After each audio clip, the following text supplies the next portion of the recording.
जय हिंद। अभी 3:02 हुआ है रात का। 23 मई 2021 की बात है।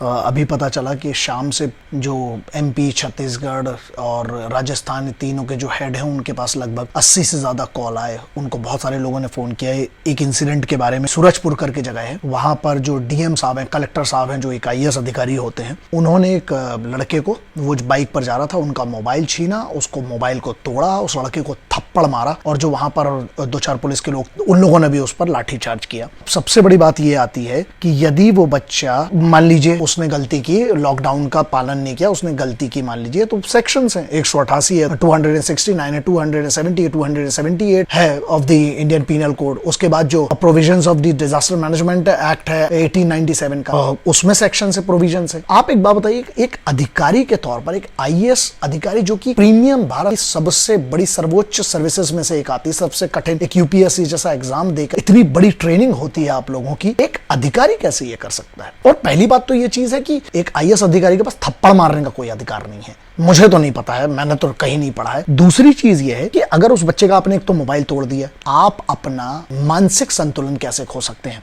ये जो भी डीएम साहब हैं, जो भी अधिकारी हैं, यार अभी किसी ने एक वीडियो भेजा था कुछ दिन पहले जहां पर मैं रिएक्ट नहीं कर पाया। My father was in the hospital so I could not react to that. एक कहीं पर नॉर्थ ईस्ट में शायद पंडित को मार रहे हैं जाकर एक डीएम साहब। आपको पता है एक डीएम साहब की, एक कलेक्टर साहब की, एक IAS अधिकारी की कितनी बड़ी गरिमा होती है? You can not disrespect that post. ये बिल्कुल, इट इज एब्सोल्युटली रॉन्ग। दूसरी चीज ये है कि यहां पर अच्छा बहुत क्रोध आता है आपको, तो ये गुस्सा तब कब चला जाता है जब इसी कोविड की सिचुएशन में जब रैलियां हो रही थी, चाहे वो किसी भी पार्टी की रैली हो रही हो, तब कहां गुस्सा चला जाता है? एक गरीब आदमी पर हाथ चला के क्या दिखाया जा रहा है? और जब उस चीज का आप ही कानून का उल्लंघन करेंगे, लोग इतना सम्मान करते हैं। And what I felt very bad about कि एक अधिकारी जब ये चीज कर रहे हैं, आपको पता है पूरी दुनिया में बेइज्जती क्यों करवाना है भाई? आप एक प्रशासनिक सर्विस के अधिकारी, आपकी मानसिक स्थिति तो इतनी शांत, इतनी अच्छी मानी जाती है कि आप यदि गली में उतर के गाड़ियों से मारने लगी इन लोगों को, तो फिर क्या एग्जांपल दे रहे हैं? Which kind of example are you setting for these young kids, those who are preparing for the civil services? ये नहीं है। तो आपने इतना पढ़ लिख कर फिर आपको इतना संयमी होना था, तो फिर क्या फर्क रह गया? So you cannot disrespect the post। आप उस पद का अपमान नहीं कर सकते हैं, पहली बात तो ये है। दूसरा,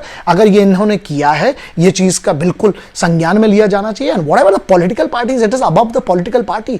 एक भारत के एक सामान्य नागरिक की क्या उसकी कोई कीमत नहीं यार? उसको कोई भी उतरेगा गाड़ी से मार देगा। और ठीक है, गुंडे बदमाश होते तो बात अलग थी। यहां पर एक अधिकारी, वो भी उस जिले का मुखिया माना जाता है जो कलेक्टर साहब है।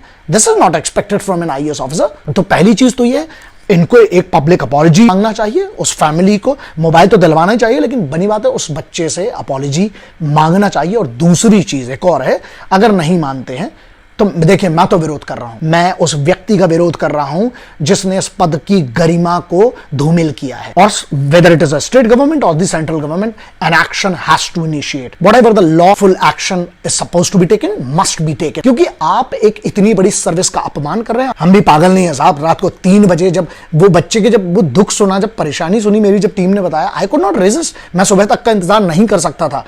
मैं इस बात का विरोध करता हूं। अगर इस पर नहीं होगा तो अल्टीमेटली मैं भी लेटर लिखूंगा। No, first of all it is not expected, and secondly it is not accepted at all. ना आपसे एक्सपेक्ट किया जा सकता है, ना एक्सेप्ट किया जा सकता है। यह एक अधिकारी की गरिमा, उस पद की गरिमा के खिलाफ है। अथॉरिटीज विल टेक, यानी मुझे लगता है एक अधिकारी है, समझदार है, पढ़े लिखे हैं, को अपॉलॉजी मांगना चाहिए। और अगर अपॉलॉजी नहीं मांगेंगे तो यह मुद्दा बढ़ना चाहिए। वंदे मातरम।